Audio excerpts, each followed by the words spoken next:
Good day. How to connect access to BB. Una, punta sa Microsoft Access. Nakapagawa na ako. Bawat column ay may pangalan na student ID, first name, middle name, last name, address. At naglagay ako ng 5 input. Yan. Nasa harapan nyo na. X na.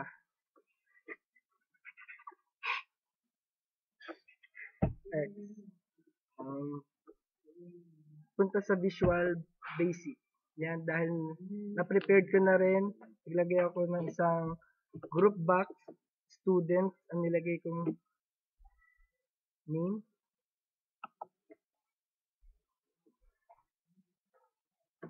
Naglagay ako ng 5 label, at ang mga nakapangalan ay student ID, first name, middle name, last name, address, at 5 text box. Punta tayo sa sample 2. Right click, add module. Ito yung paano mag-code. Kailangan mo ng public-con as new olldb connection. Tapos, kailangan i-save. Save na natin. Punta tayo sa design. Sa form. Punta tayo sa form. Ito. Pag kinilik natin yan, ito lalabas. Dapat ganito ang inyong magiging code. Ito, merong label.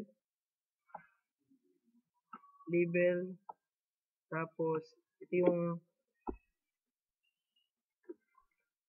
sa column. At yung sa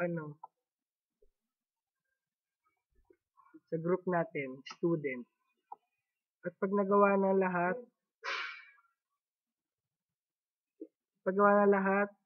pagkatapos, atin ang i-run ang ating program.